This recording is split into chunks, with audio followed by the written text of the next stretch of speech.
আমার আত্মত্যাগ এবং আন্দোলনে ভূমিকা হেয় করার জন্যই রাজু এই মামলার নাটক সাজিয়েছেন। এক চোখের দৃষ্টি হারিয়ে জীবনভর বয়ে চলা ক্ষত নিয়েই আমি কারোর কাছে মাথা নত করিনি, কিন্তু আজ আমার চোখের ক্ষত নয়, অন্তরের ক্ষতটাই বড় হয়ে উঠেছে। কারণ আমার আত্মত্যাগকে ব্যবহার করে অন্যকেও চালিয়ে যাচ্ছে প্রতারণার নাটক। প্রতারণার অভিযোগে গত 28 জুন আমি আমদাদ এম এ হাশেম রাজুকে একটি লিগেল নোটিশ পাঠিয়েছি। নোটিশে আমি রাজুর করা মামলাটি প্রত্যাহার এবং নিজের স্বাক্ষরিত কাগজপত্র ফেরত দিতে বলেছি। তবে এখন পর্যন্ত কোনো জবাব দেননি এম এ হাশেম রাজু। ইতিমধ্যে এই বিষয়ে আমি শাহবাগ থানায় রাজুর বিরুদ্ধে একটি জিডিও করেছি। জিডি নাম্বার 1189, তারিখ 17 জুলাই 2025। এছাড়া ঢাকা মেট্রোপলিটন ম্যাজিস্ট্রেট শাহবাগ আমলি আদালতে রাজুর করা মামলাটি প্রত্যাহারের জন্য আবেদন দাখিল। এক্সট্রিম মশার কয়েল প্ল্যান্ট ফাইবার দিয়ে তৈরি, ডেঙ্গু চিকুনগুনিয়া বাহি সহ যে কোনো মশার বিরুদ্ধে দেয় এক্সট্রিম সুরক্ষা।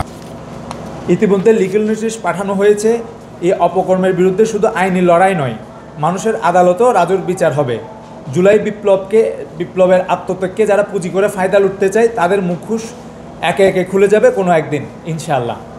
তবে খুবই দুঃখের বিষয়, চট্টগ্রাম মেট্রোপলিটন পুলিশ জিএমপি খুলশী থানা সদ্য বিদায়ী ওসি আফতাব হোসেন সাহেব আমাকে গত জুলাইয়ের আনুমানিক প্রথম দিকে থানায় তলব করেন। তারিখ 7-8 হতে পারে। আমি এবং আমার এক বড় ভাইকে নিয়ে রাত আনুমানিক 7টায় খুলশী থানায় গেলে শুরুতে ওসি আমাকে কত টাকা পেলে আমি মামলাটি প্রত্যাহার করব জানতে চাই। তিনি ওনার রুমে দুজনকে ডেকে এনে বলেন ওনারা পিএসপি গ্রুপের, এরপর আরেকজনকে ডেকে বলেন উনি জিপিএস গ্রুপের লোক। সবশেষে ওসি আরেকজনকে ডেকে বলেন উনি FBCCI-এর সাবেক সভাপতি ও Chattogram chamber of commerce and ইন্ডাস্ট্রিজের সাবেক সভাপতি মাহবুবুল আলম ও তার মেয়ে রাইসা মাহবুবের অফিসের লোক। এরা এসেছে, এবার বলেন আপনাকে কি দিলে মামলাটি শেষ করবেন। আমি তখন কোনো উত্তর দিইনি, চুপ ছিলাম। তখন ওসি সাহেব ওনাদেরকে বাইরে থাকতে বলে আমার দিকে এক টুকরো কাগজ আর কলম বাড়িয়ে দেন এবং বলেন মুখে বলতে না পারলে আমি জন্য লিখিয়ে দিই কিছু একটা, মানে আমি কী চাই। আজ রাতেই আজ রাতে এটা শেষ করতে হবে তথা মামলাটি শেষ করতে হবে। তিনি বলেন আমি চাই আপনি আর্থিকভাবে লাভবান হন, না হয় কাল মামলার ফাইনাল রিপোর্ট দিয়ে দেব। ওই সময় খুলশী থানার তৎকালীন ওসি মোহাম্মদ আফতাব হোসেন আমাকে একটি কল রেকর্ড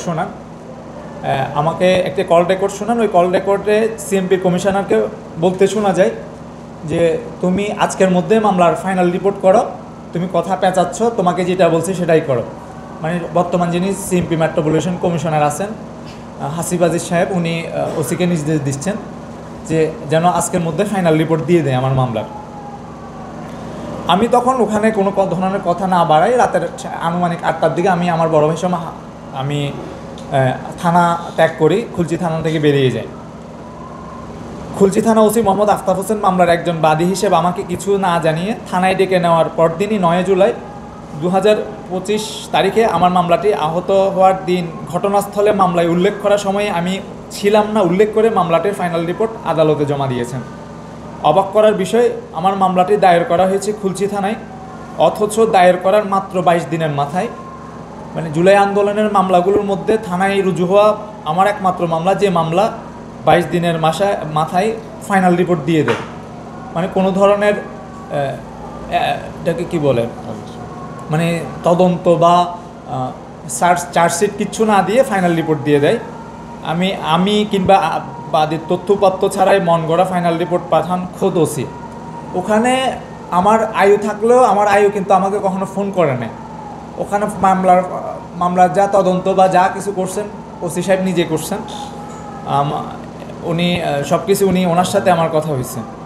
অথচ জুলাই আন্দোলনের কোনো জিআর মামলা 22 দিনের ফাইনাল রিপোর্ট দেওয়ার কোনো নজির নেই। সিএমপি কমিশনার ও খুলশীর ওসি আসামিদের সঙ্গে আতাত করে বাদীকেও না জানিয়ে রাতারাতি ফাইনাল রিপোর্ট জমা দেওয়ার বিষয়ে আমি বিচার বিভাগীয় তদন্তের দাবি করছি, যাতে আমার মতো কোনো জুলাই যোদ্ধা পুলিশের অবিচারের শিকার না হয়। হাসিনাকে মা কিংবা আম্মু ডাকা পিএইচপি গ্রুপ সহ জিপিএস গ্রুপ চেম্বারের মাহবুব বিভিন্ন মাধ্যমে আমার সঙ্গে লোভনীয় অফারের আতাত করতে চেয়েছিল, কিন্তু আমি তাদেরকে সাফ জানিয়ে দিয়েছি আমি আপনাদের সঙ্গে এই ধরনের কিছু করতে পারবো না বা আমার পক্ষে সম্ভব না। আমি মামলার ঘটনায় 5 আগস্ট 2024 আনুমানিক মামলার যে এজাহার আছে ওখানে উল্লেখ করছি দুপুর 2টা আনুমানিক, কিন্তু আমার চোখের গুলিবিদ্ধ হওয়ার পর আমি তো আমার যে আমি যখন গুলিবিদ্ধ হই বা আমি মামলা রুজু করি তখন ওই মামলার ফাইলে দেওয়া ছিল আনুমানিক 2টা। সেই 2টাকে ওনারা কাউন্ট করে মানে আমাকে তখন ওই স্থানে আমি ছিলাম না বলে আমাকে বলে যে আমি ওখানে ছিলাম না, 2টার সময়, তখন ফাইনাল রিপোর্ট দিয়ে দেয়। আমি আপনাদের কাছে বলতে চাই, আমরা একটা মুভমেন্ট বা একটা আন্দোলনে আছি। একটা মানুষ একটা জায়গায় তো আধা ঘন্টা দাঁড়াই থাকে না, যেখানে মুহুর্মুহু গুলি করতেছে। মুভমেন্ট চলমান, মানুষ 1 কিলোমিটার এদিক সেদিক হইতে পারে, কিন্তু মানে সামান্য একটা জিনিস দেখায় যে আপনি 2টা বাজে এখানে ছিলেন না, আপনার সেলুলার রেকর্ড বলতেছে আপনি এখানে ছিলেন না। আমাকে ওই বিষয়গুলো দেখায় আদালতে ফাইনাল রিপোর্ট ওনারা দাখিল করে দেন। শুধুমাত্র একটা অজুহাত, মানে 2টা বাজে আমি ওখানে ছিলাম না। আমি ইতিমধ্যে আমার সমস্ত ত্যাগকে প্রশ্নবিদ্ধ করার চেষ্টা করা হচ্ছে।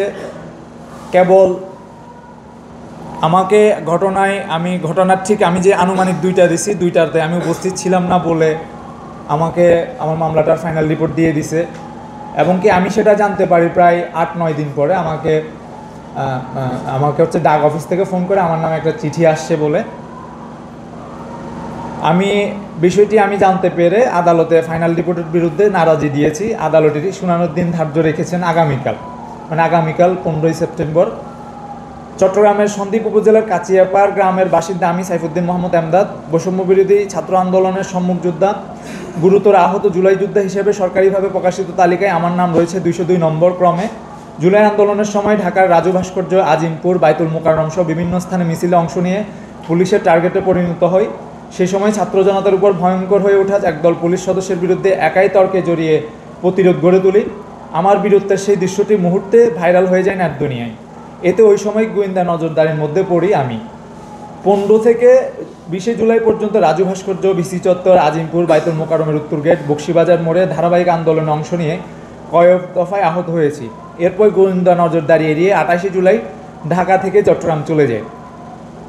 চট্টগ্রামে 4 আগস্ট নিউ মার্কেট এলাকায় বিক্ষোভ চলাকালে বুকে ও মাথায় ছড়া গুলিতে আহত হয়েছিলাম আমি সহ বহু আন্দোলনকারী। পরদিন 5 আগস্ট কারফিউ উপেক্ষা করে বাদুরতলা থেকে মিছিল বের করলে সেটি বহদ্দারহাট মুরাদপুর 2 নম্বর গেট জিসি হয়ে ওয়াসা মোড়ে পৌঁছালে পুলিশের ছড়াগুলিতে চোখ, মুখ ও মাথায় গুলিবিদ্ধ হয়ে অজ্ঞান হয়েই আমাকে প্রথমে চট্টগ্রাম মেডিকেল নেওয়া হয়। তারপরে 11 আগস্ট ঢাকার জাতীয় চক্ষু বিজ্ঞান হাসপাতালে নিয়ে যাওয়া হলে মাথা ও ডান চোখ থেকে গুলি অপসারণ করা হয়।